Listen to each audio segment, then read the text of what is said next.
오늘 본문은 살인에 대한 십계명을 좀 더 구체적인 사항에 이르기까지 적용시키는 파생적인 계명에 해당합니다. 요 근래 우리가 도피성이라는 혹은 전쟁이라는 거기에 대한 메시지들을 다루었는데 이게 전부 다 사람을 죽이는 거하고 연결되어 있지 않습니까? 우리들의 구체적인 삶의 정황들을 전제로 살인에 관한 그 십계명 거기에 대한 해석과 이해를 깊게 해주고 있는 부분이다라고 그렇게 이해를 하시면 됩니다. 미제 사건이라는 게 있는데 장기간 해결이 안 되거나 공소시효가 끝나버리는 사건을 말합니다. 여러분 기억 속에 남아있는 대표적인 우리나라 미제 사건 어떤 게 있나요? 개구리 소년 실종 사건, 오래된 얘기죠. 화성 연쇄살인 사건 그런 겁니다. 통계를 제가 찾아봤더니 우리나라 민사 사건 중에서 미제 사건 비율이 10년 사이에 8배나 증가해서 사상 최고치라고 합니다. 그러니 무엇을 말하는 거냐면 지금 우리나라는 어떤 사건들을 법의 판결, 수사 혹은 재판 이런 것에 의지하는 법치 국가로서의 운영이 전혀 잘 안 되고 있다는 거죠.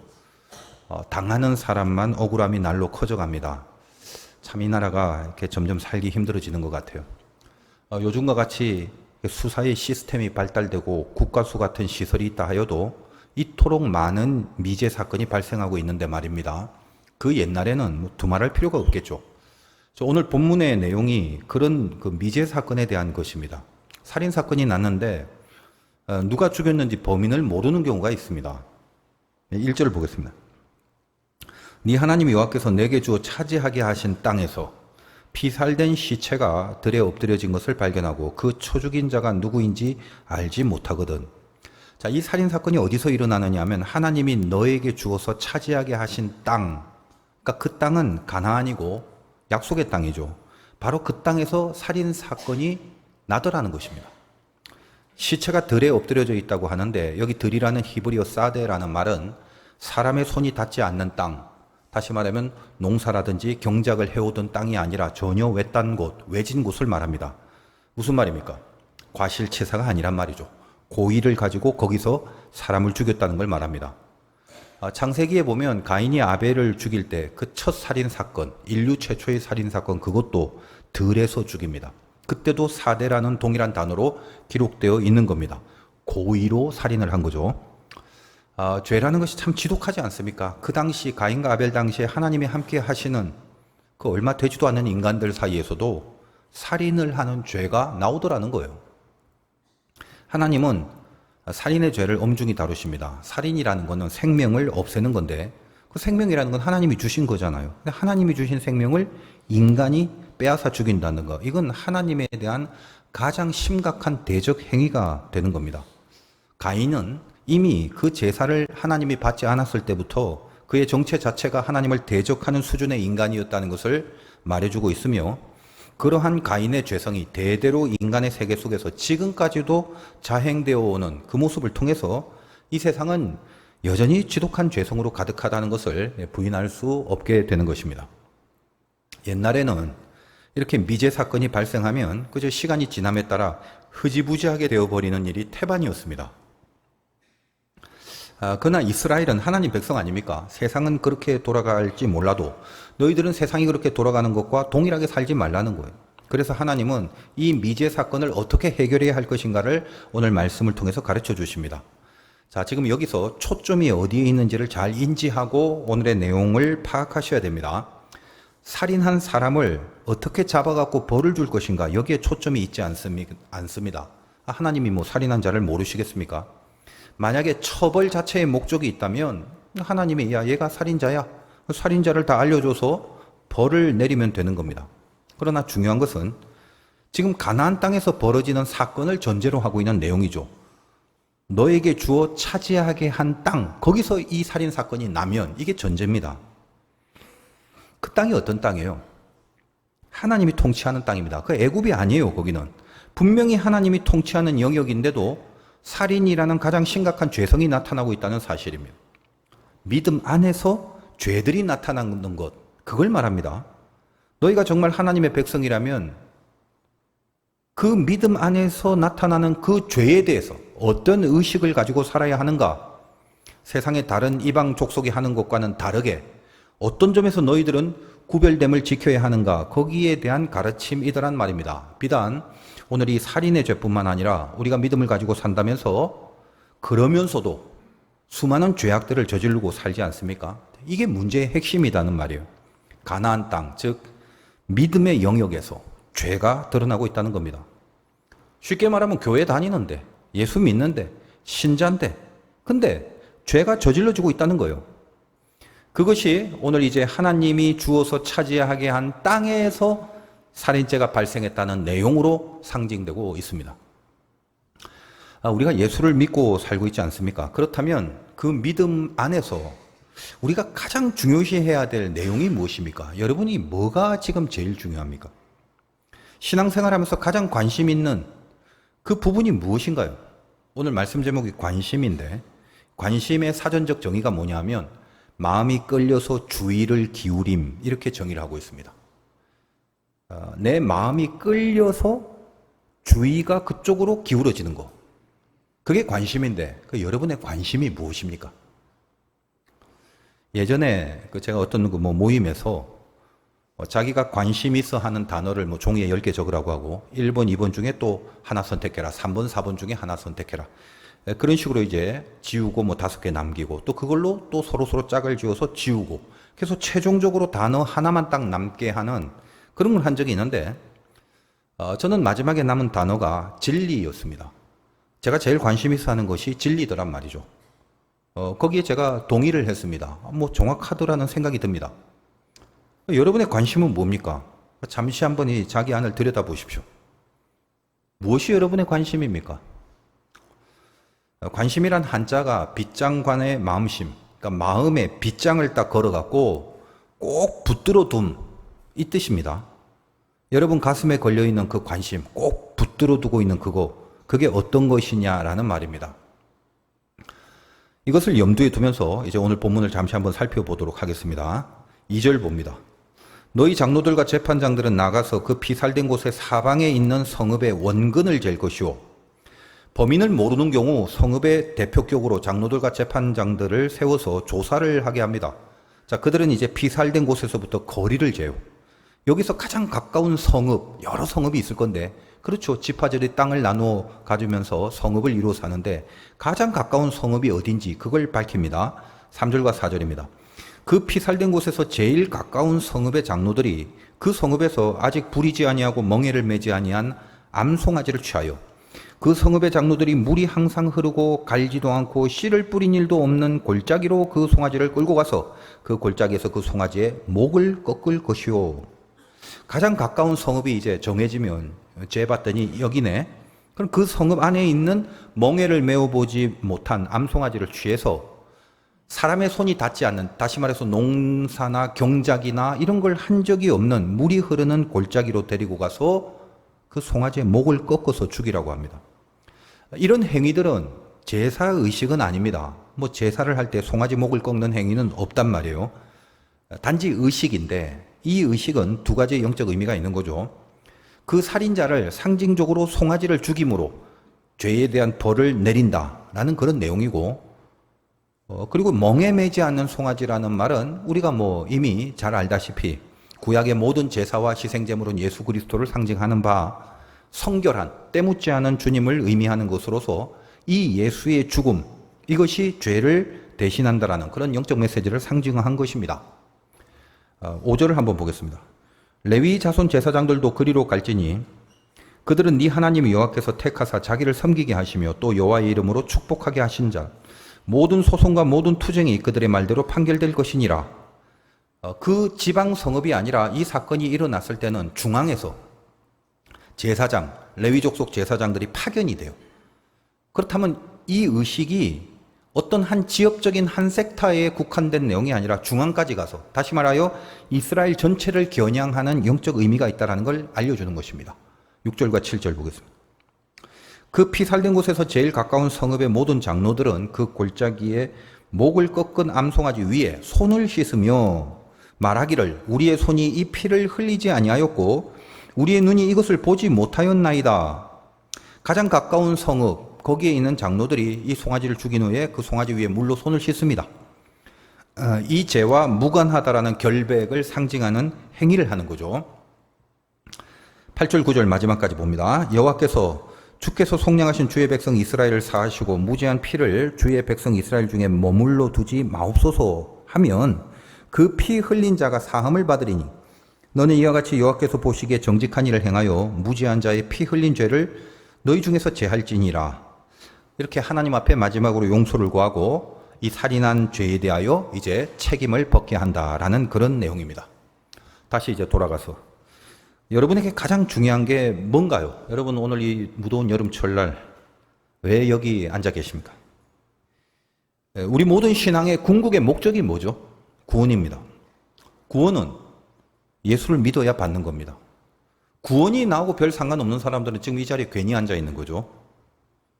구원은 무조건 오로지 예수를 믿어야 받는 겁니다.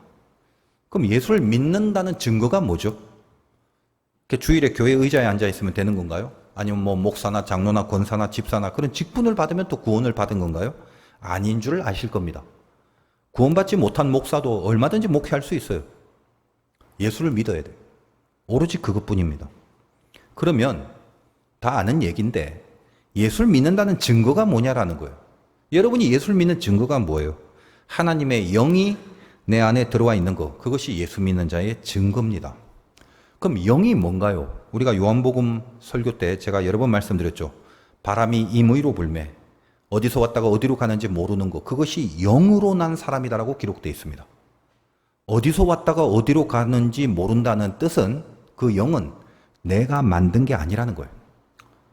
영은 가장 쉽게 말씀드리자면 감각입니다. 이해하기 쉽게 설명을 해드리자면 그렇다는 거예요. 내가 만들어낸 것이 아니라 하나님이 들어오셔서 내 안에서 하나님을 감각하게 만들어버린 겁니다. 하나님이 주신 거기 때문에 이게 어디서부터 왔다가 어디로 가는지 언제 왔는지 내가 잘 몰라요. 다만 내 안에 하나님이 주신 거기 때문에 영이 들어오는 순간 감각이 만들어져 버린 겁니다. 제가 여러 번 말씀드리지만 저는 고등학교 때 예수를 처음 믿고 아예 첫 예배 때부터 진실된 신자로 살아갈 것을 결단하고 예배를 드렸습니다. 믿기 전, before, 믿은 후, after. 이 before, after의 변화를 제가 그날 첫 예배 후에 실감했던 경험이 있어요. 예배를 드리고 집으로 가는 동안 내 안에서 이제껏 한 번도 느껴보지 못한 감각이 생긴 겁니다. 그 집으로 가는 한 걸음 한 걸음이 얼마나 힘들었는지 몰라요. 가시난 걸음걸음 놓인 그곳을 사뿐히 들여밟고 가시옵소서. 뭐 그런 시가 있지 않습니까? 한 걸음 내딜 때마다 그야말로 들여밟는 듯한 그런 걸음들이었습니다. 제가 이제껏 그전에는 그냥 길거리를 지나가며 걸어가다가도 의식 없이 쳐다보고 구경하고 그쪽으로 가보고 그랬던 모든 것이 예배를 드리고 나서 애프터가 돼버리니까 전부 다 하나님 앞에서 죄스러운 것임을 느끼게 되는 거예요. 여러분 그 당시에는 뭐 이렇게 그 동네마다 뭐 길에 이렇게 전봇대가 참 많았어요. 그 전봇대에 무슨 오만 가지 광고물이 이렇게 덕지덕지 붙여져 있고 뭐 그랬잖아요. 기억나시는지 모르겠는데 무슨 뭐 이상한 영화 포스터 이런 것도 뭐 계속 붙여져 있고 뭐 야시시한 그림 같은 거 이런 거 계속 붙여져 있고 전에는 그걸 이렇게 쳐다보면서 다니고 내 눈이 돌아가는 대로 다 보고 이것저것 또 사람들 보거나 뭐 구경거리 있으면 거기 가서 뭐 재밌으면 넋놓고 보고 그렇게 다녔는데 예배를 드리고 난 후에 내가 전에부터 계속 쳐다보고 있는 이 모든 것이 전부 다 하나님이 싫어하는 더러운 죄성들로 가득한 것임을 느끼게 되는 겁니다. 그러다가 문득 스쳐 지나가는 생각조차도 전에는 그냥 아무런 의식 없이 그 생각이 재밌거나 또 그 생각이 아무리 죄스러워도 죄인 줄 모르고 생각을 자꾸 꼬리를 물면서 나쁜 생각들이 지속되고 죄 지을 생각들로 가득했는데 내 안에 하나님의 영이 감각이 되다 보니까 또 그런 생각하면 안 돼라는 브레이크가 탁 안에서 자꾸만 걸리게 되는 거예요. 머리를 흔들어서 떨고 버리기도 하고 이런 생각하면 안 되지. 눈동자를 이곳저곳 돌리지 않고 그렇게 애를 쓰고 노력을 하고 안 쳐다보려고 한 걸음 한 걸음이 그야말로 범죄와의 전쟁을 치르는 전투 그 자체였습니다. 집에 와서 뻗어버렸어요 그냥. 와 예수 믿는 거 정말 너무 힘들다. 이거 못 해먹겠다. 그런 생각을 하고 탈진이 되어버린 겁니다. 제가 예전부터 좀 그 근성이 그런 것 같아요. 뭘 하려면 제대로 해야 된다. 안 하려면 아예 안 하고 이런 게 좀 있는데 하나님이 저에게 뭐 은혜를 주셔서 그런 거겠지만 아무튼 시작부터 엄청 제대로 해보려고 노력을 했던, 그래서 그 시작이 그렇게 힘겨웠던 그날을 제가 잊지를 못합니다. 완벽하게 승리하고 그래서 온전하게 지켜냈느냐, 그런 건 아닙니다. 그 싸움을 내 안에서 하고 있느냐, 그겁니다.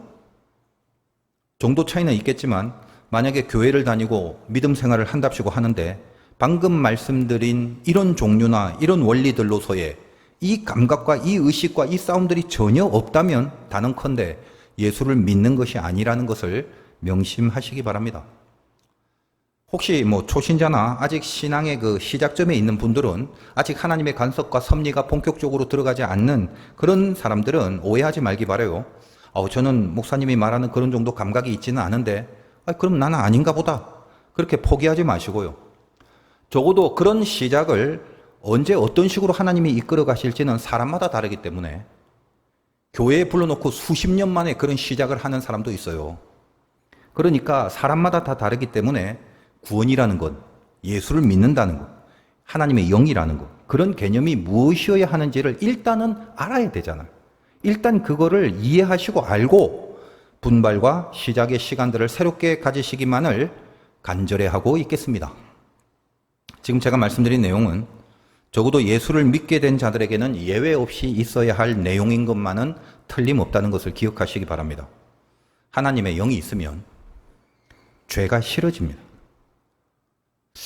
죄가 아직은 좋은데요, 죄 짓는 게 좀 기쁜데요, 그러시는 분들 한참 더 가셔야 돼요. 그러면 나는 죄가 아직 싫지 않고 죄 짓는 게 더 좋은데 그럼 난 가짜인가? 가짜일 수도 있습니다. 그러나 그 전에 단계도 있어요.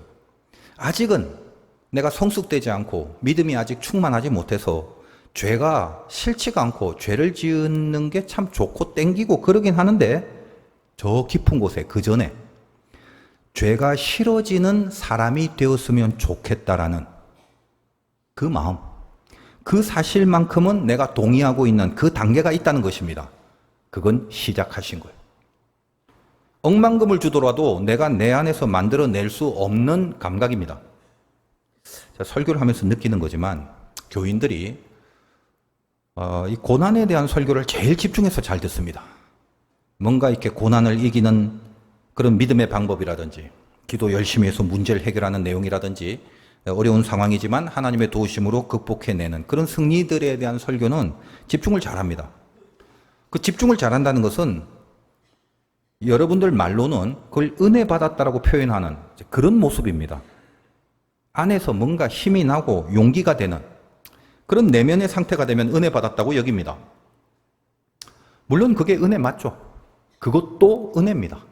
적어도 다른 동기로 인한 게 아니라 하나님과 말씀으로 인하여 용기와 강력함이 생긴 것이기 때문에 아주 귀한 은혜죠.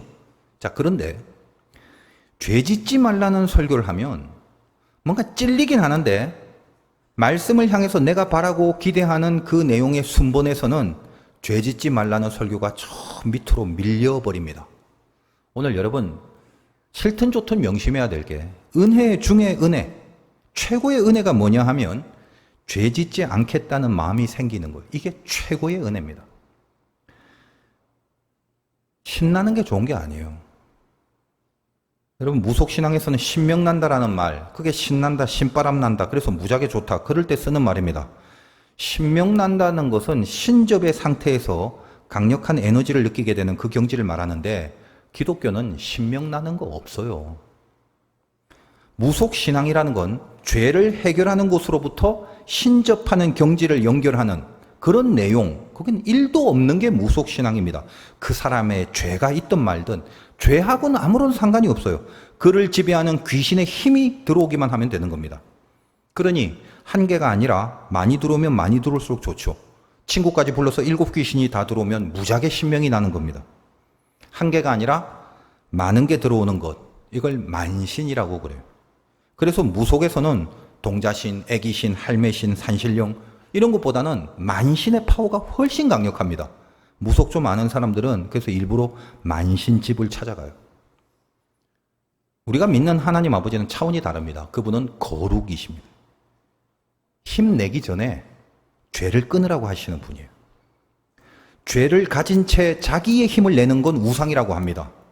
죄를 끊어서 하나님의 힘을 얻는 걸 신앙이라고 합니다. 하나님은 우리가 죄를 자르고 죄를 끊어버리고 죄와 싸울 때 우리 안에 당신의 힘을 부어주시는 분입니다. 그러므로 교회는 다른 거 잘할 필요가 없어요. 잘하는 거는 세상에서 잘하시면 돼요. 교회가 잘해야 되는 게 뭐예요? 죄를 끊어내는 거, 죄를 안 짓는 거, 죄와의 싸움, 그것만 잘하면 되는 거예요. 그러면 그 다음은 하나님이 끌어가십니다. 여러분의 관심이 뭔가요? 다시 한번 질문을 드립니다. 죄에 대해서 관심이 있습니까? 예수 몇 년 믿으셨어요? 교회 얼마나 다니셨어요? 그래서 여러분이 깊어지고 오래되고 성숙되고 성장되었다고 말하는 그 경지에서 여러분의 초미의 신앙의 관심이 뭡니까? 죄에 대해서 관심이 있나요? 죄를 자르고 버리려는데 관심이 있냐는 말입니다. 이스라엘 중에 가장 흉측한 살인죄가 이스라엘 중에 저질러집니다. 살다 보면 그럴 수도 있겠지. 그렇게 그냥 시간 지나고 흐지부지하게 흘러갈 사항으로 내버려 두지 않습니다. 그건 저 안 믿는 이방 족속들이나 그러지. 하나님은 이스라엘에게 독특한 법령을 주시잖아요, 지금.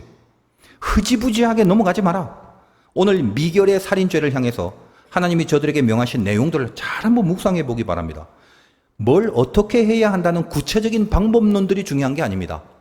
미제 사건이 생길 때는 이런 식으로 해결하라, 이렇게 해서 이렇게 잡아내라, 이런 방법론을 말하는 게 아니라, 왜냐하면 오늘 이 내용들이 제사의 법도가 아닙니다. 하나의 의식이고, 이 의식을 통해서 하나님이 이스라엘 백성들에게 메시지로 주려는 그 심정이 뭐냐라는 거예요. 핵심은 너희의 관심이 무엇이어야 하느냐, 그걸 가르치시는 겁니다.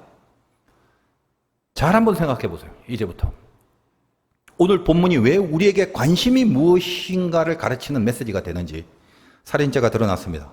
근데 누가 죽였는지 몰라요. 시체만 있어요. 백성의 대표들이 그걸 조사하려고 나서지 않습니까? 당시에는 뉴스나 신문이 없으니까 바로 보도가 되지는 않았겠죠.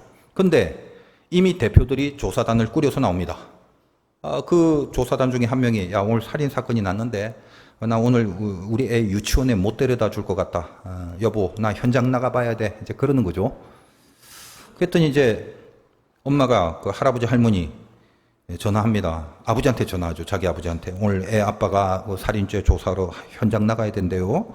아버님, 오늘 그 우리 애 유치원 좀 데려다 주세요. 이제 그랬더니 할아버지 할머니, 유치원 선생님, 유치원 애들 슬슬슬슬 이 사건이 다 알려지기 시작합니다. 아이고, 오늘 할아버지가 웬일이세요? 우리 애 아빠가 오늘 현장 조사 나갔다. 무슨 일이 있는데요? 살인죄가 났는데 범인을 못 잡았대. 슬슬슬슬슬슬 알려집니다. 조사단이 나가서 거리를 재봤더니 가장 가까운 성읍을 지적하고 그 성읍에 있는 장로들을 통해서 멍에 매지 않는 암송아지를 잡아오라고 합니다. 아니, 가장 가까운 곳을 찾았대? 어디래, 거기가? 가장 가까운 곳? 거기가 어디래? 화수동 성읍이래. 그래? 만석동은 조금 좀 먼 곳에 있잖아. 그 만석동에 있는 주민들이 소문이 나죠. 우리는 좀 멀대. 우리보다 가까운 화수동 성읍이래. 그 너희 청라하고 송도는 더 머니까 너희는 별 상관없을 것 같기도 해. 그래? 무슨 일이 일어났는데? 살인사건인데 범인을 모른대? 야, 혹시 그 범인이 그 가까운 데 있는 게 아니라 저기 어디 구월동쯤에 도망가 있는 거 아닐까? 아니야. 야, 우리 구월동에 이상한 낯선 사람 온 적이 없는 것 같은데. 제가 소설 잘 쓰죠. 그래서 화수동 성읍에서 그럼 무슨 일을 한다고 했냐? 거기가 제일 가까운 성읍이라서. 그래서 거기 특별하게 하는 거 있어? 있어. 멍에 매지 않은 송아지를 잡아오라고 했대. 멍에도 매지 않은 송아지, 그리고 인간의 손이 닿지 않는 물 흐르는 골짜기, 그리고 송아지의 목을 꺾어 죽이는 행위들. 여러분, 원래 사람이 계속 갔던 곳은 한 100복쯤 가면 그 다음엔 간지도 안 간지도 모르고 관심이 없어요. 근데 안 갔던 곳, 낯선 곳, 손도 대지 않은 그런 곳, 그곳은 이목이 집중되기 마련입니다. 경작도 안 해본 땅을 굳이 골라서 거기서 이 의식을 치루라는 거예요. 물론 영적으로는 예수 그리스도의 그 신성함을 말하는 메시지이기도 합니다만, 그 외에 사람들의 이목이 집중될 수밖에 없는 내용으로 처리해 나가는 일관성을 느낄 수가 있습니다. 옛날에 집에서 닭을 많이 잡기도 하고, 그래서 닭목을 치는 거 여러분 많이 봤는데 그거 끔찍하죠. 그 닭의 목을 치기만 해도 끔찍한데 송아지 목을 꺾어버려요. 그 장면을 본 사람이나 그 소식을 전해 들은 사람은 들을 때 자기 목이 움찔거릴 정도로, 송아지의 목을 꺾어 죽여버렸대 할 때 내 목이 움찔거릴 정도로 마음에 임팩트가 있겠죠. 그리고 나서 말씀드린 것처럼 중앙에서 제사장이 옵니다. 사건은 화수동 성읍인데 서울중앙지검에서 파견을 보내. 그리하여 그 소식이 서울중앙에도 퍼지게 됩니다. 결국 이런 일련의 루틴을 하나님께서 이끌어가면서 이렇게 한 이유가 뭐예요? 그 사건과 가장 가까운 성읍의 장로들이 손을 씻고 죄사함의 의식을 치르는 결론으로 가지만 실제로 그 손을 씻은 것은 그들만이 아니라 인간의 죄 앞에서 이스라엘 전체가 손을 씻고 용서를 받아야 한다는 메시지를 모든 백성들로 하여금 느끼게 하고 영적으로 거기에 동참하게 하는 그 사건이 된다는 것입니다. 가나안에 들어가면 그 가나안은 하나님이 통치해야 되는 곳인데, 쉽게 말하면 거기가 교회인데 주님이 주인이시고 거긴 신자들만 있어야 하는 건데, 거기서 너희들의 관심이 무엇으로 모아져 가야 하는지 명심해라, 그 메시지였습니다. 가나안 땅 들어가니까 좋지, 풍성하고 전쟁에 승리가 있고 내가 맨날 이기게 해주잖아. 그리고 등 따시고 배불러지니까 너희의 관심이 슬슬슬 죄와는 상관없이 살아가는 모양으로, 하나님이 하라는 제사는 지내고 절기는 지키고 그런 건 다 하는데 너희들 그 가운데 있는 관심이 슬슬슬 저 세상의 사람들과 동일한 삶을 살아가게 되는, 죄와는 상관없이 살아가는 그 모양으로 저 세상과 동일하게 살아가는 그런 모습으로 전락하고 있지는 않느냐? 정신 차려라. 너희들은 목이 꺾어야 할 죄를 저지르고 살아선 절대 안 된다. 그 말씀을 주시는 겁니다.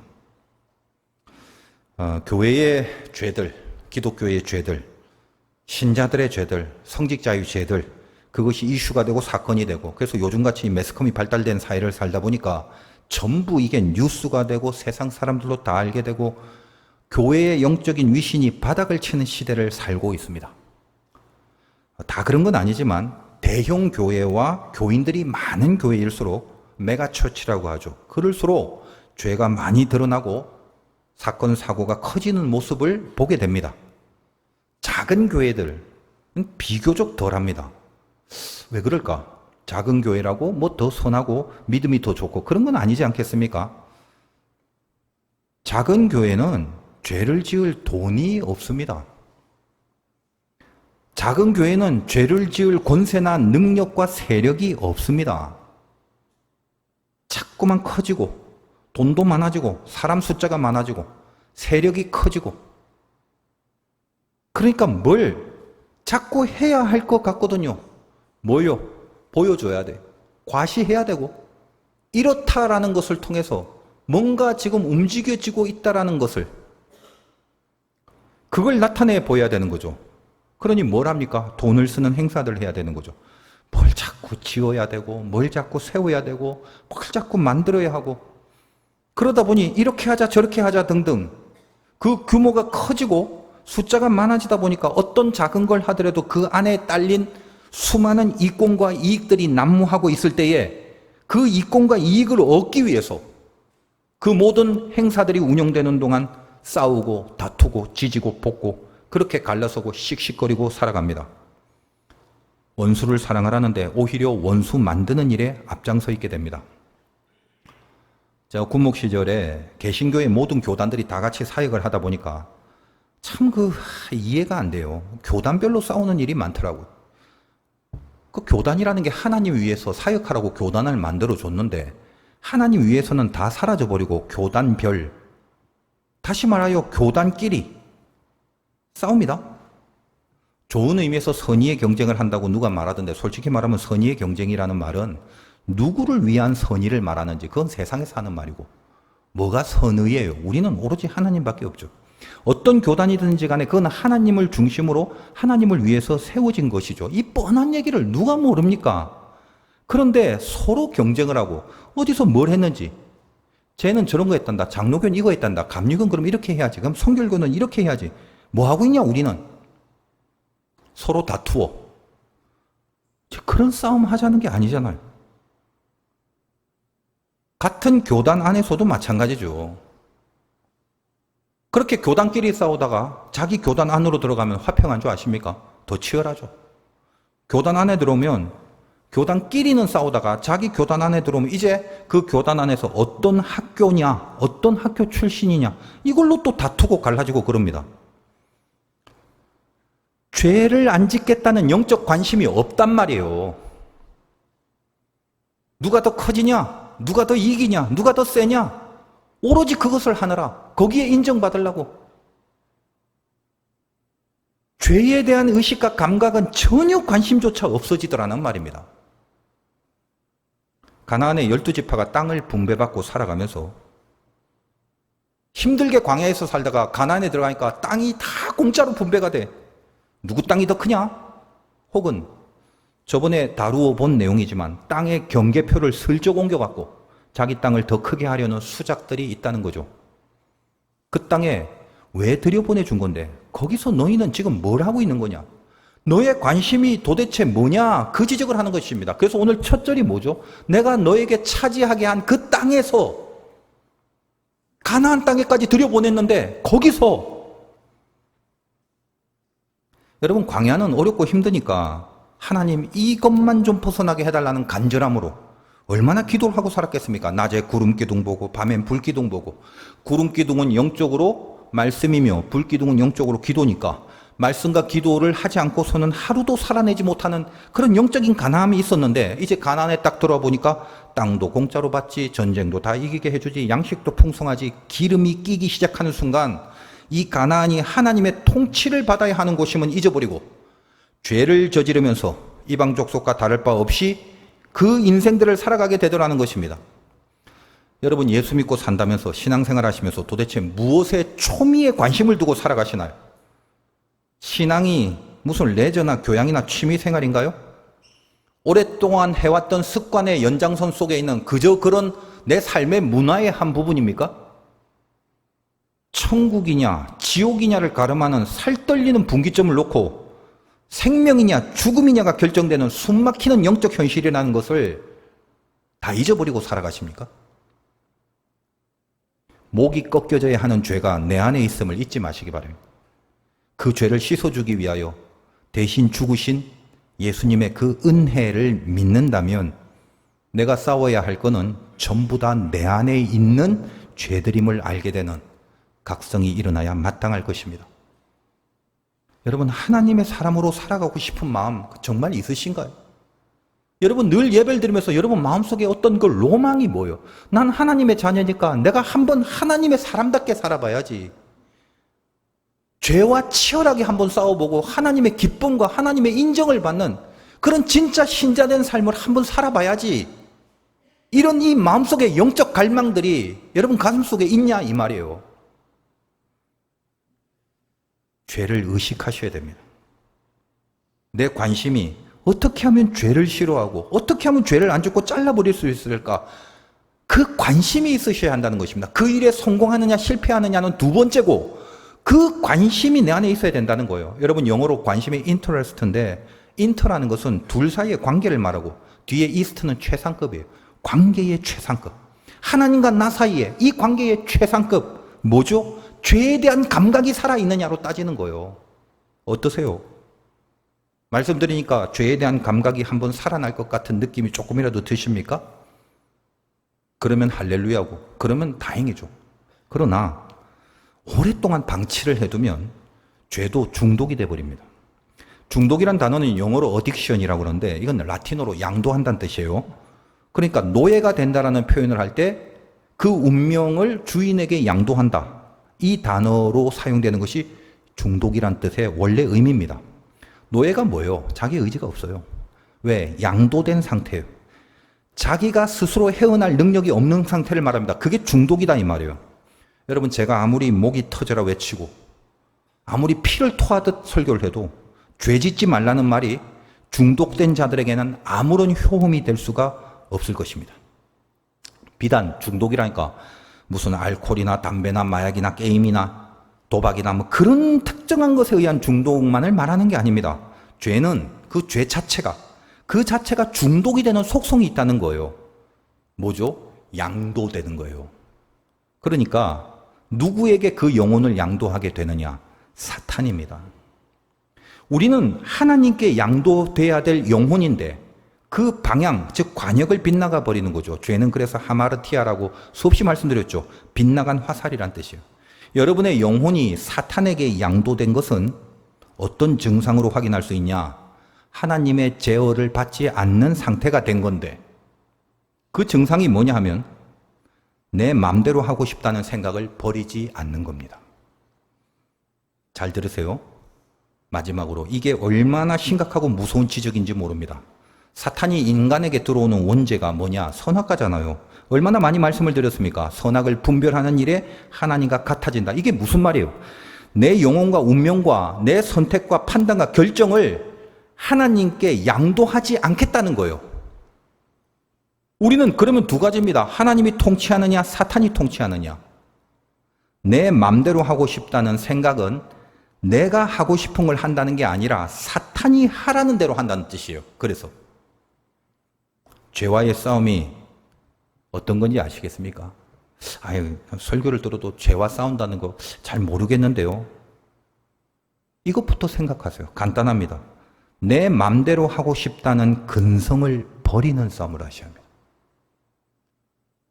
내 맘대로 되면 통쾌하죠.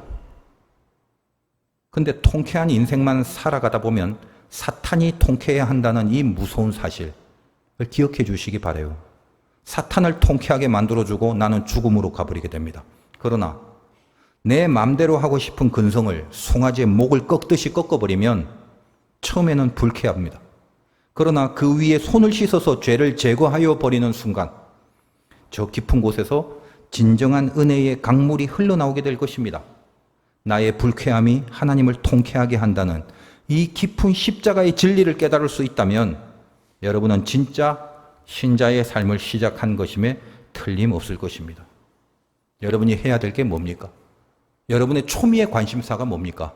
죽을 날 얼마 안 남았는데 그동안 여러분 안에 집중하고 느껴야 될 내 신앙의 궁극의 타켓이 뭐냐 이거예요. 죄와 싸우고 있느냐. 이런 설교를 들어서 신이 안 날 수도 있습니다.